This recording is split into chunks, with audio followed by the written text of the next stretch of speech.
दोस्तों नमस्कार। Colonel Ajay, CEO Ajay astro money group first global astro finance digital channel से आपसे मुखातिब होता हूं। आज 4 नवंबर सन 2023 शनिवार। दोस्तों आज के एपिसोड में हम चर्चा करेंगे रबी की प्रमुख फसलों की देश में बिजाई की ताज़ा स्थिति। खबर निकल के आ रही है कि देश में सरसों की बुआई 12% तक बढ़ने की संभावना है, जबकि चने की बिजाई में 6% की घटत देखी जा रही है। जानिए पूरी रिपोर्ट विस्तार से। दोस्तों अजय एस्ट्रो मनी ग्रुप देश का पहला चैनल है जो 42 कमोडिटीज 5 मार्केट पर लगातार अपडेट और विश्लेषण आप तक प्रस्तुत करता है। दोस्तों हम वर्तमान ही नहीं भविष्य का भी करते हैं सटीक आकलन।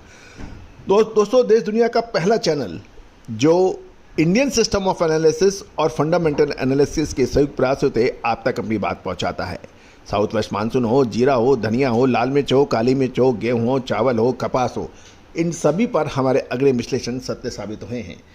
अब एक महत्वपूर्ण खबर निकल के आ रही है कि देश रबी की फसल यानी शीतकालीन फसलों की बिजाई के समाचार आ गए हैं और अभी तक देश में शीतकालीन फसलों की बिजाई धीमी गति से होने के समाचार मिल रहे हैं, लेकिन सरसों की बिजाई इस समय सबसे चरम सीमा पर चल रही है और गेहूं की बिजाई में अभी धीमी गति से शुरू होने के समाचार हैं और अत्यधिक गर्मी के कारण बुआई थोड़ी कम हो रही है। चने की बुआई भी कम होने के समाचार हैं।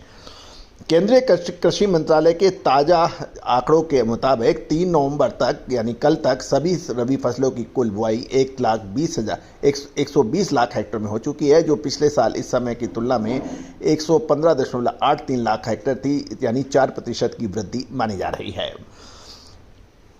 लेटेस्ट आंकड़ों के मुताबिक देश में सरसों की बिजाई 45.74 लाख हेक्टेयर में हुई है, जो पिछले साल इस समय 41 लाख हेक्टेयर में थी, यानी इस प्रकार लगभग 12% बिजाई सरसों में वृद्धि के समाचार हैं। दूसरे नंबर पर चने की खेती आती है, जो पिछले साल 27.86 लाख हेक्टेयर के मुकाबले 26 लाख हेक्टेयर में हुई है। इस प्रकार लगभग 5 से 6% की कमी चने की बिजाई में अभी तक हुई है। चने की कीमतें कम होने के कारण देसी चने की बुआई में गिरावट है और हालांकि किसानों को अच्छी कीमतें मिलने के कारण काबली सफ़ेद चने की बुआई बढ़ रही है। हालांकि सरकार दोनों खेती के आंकड़े एक साथ निकालती है। दोस्तों गेहूं की बिजाई में लगभग 12% की घटत है। इस साल गेहूं की बुआई देर से हो रही है और केवल 18 लाख हेक्टेयर में बुआई हो पाई है और गेहूं की बुआई के लिए जलवायु अनुकूल कम है, क्योंकि गर्मी अधिक है और खासकर दिन का तापमान अभी भी 35 डिग्री सेल्सियस है, जिसके कारण बुआई में देरी होने के समाचार हैं।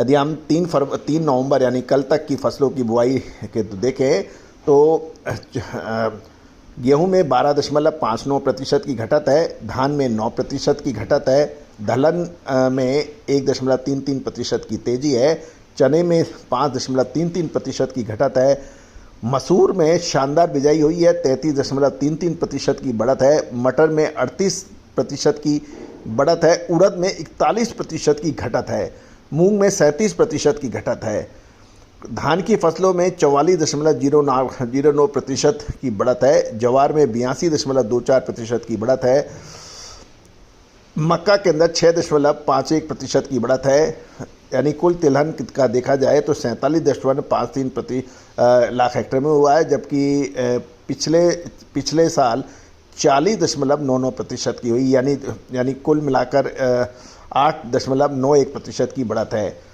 यदि हम सरसों देखें तो सरसों, मूंगफली, कुसुम, सूरजमुखी, तिल, अलसी यानी कुल इन सब के अंदर सरसों में 11% की बढ़त है, 11.6%, मूंगफली में 42% की कमी है, सूरजमुखी में 84% की कमी है, तिल में 75% की कमी है, अलसी में लगभग 8.62% की कमी है।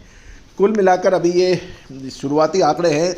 धीरे धीरे जैसे जैसे बिजाई के आंकड़े मिलेंगे हम आप तक बात अपनी पहुंचाएंगे, लेकिन सरसों और सोयाबीन के अंदर अगला सप्ताह महत्वपूर्ण साबित होने वाला है। इसमें कुछ मजबूती की संभावना है, लेकिन गौरतलब है कि आपको याद होगा, लेकिन 15 अक्टूबर के बाद यानी आपको याद होगा हमने अक्टूबर महीने के द्वितीय सप्ताह के आसपास तेजी का आपको अग्रिम अनुमान दिया था, तो शानदार तेजी सोयाबीन, सरसों और सूरजमुखी तेल में बनी है। अंतर्राष्ट्रीय बाजारों के अंदर भी अच्छी तेजी बनी है। अगला सप्ताह कुछ मजबूती का ला सकता है।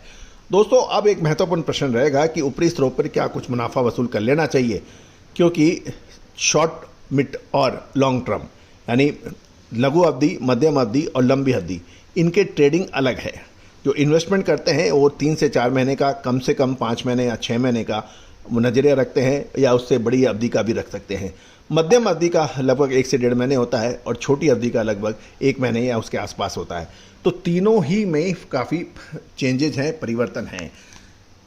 शॉर्ट टर्म के अंदर तेजी का साइकिल क्या पूरा हो गया है? विशेष रिपोर्ट के लिए संपर्क करें, लेकिन कुल मिलाकर सकारात्मक रुख अगले सप्ताह के लिए नजर आ रहा है। क्या टाइमली बुक प्रॉफिट करना चाहिए या रुकना चाहिए?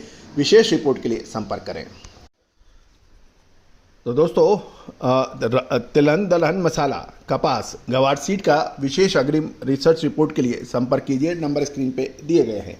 All the very best, good luck, happy trading.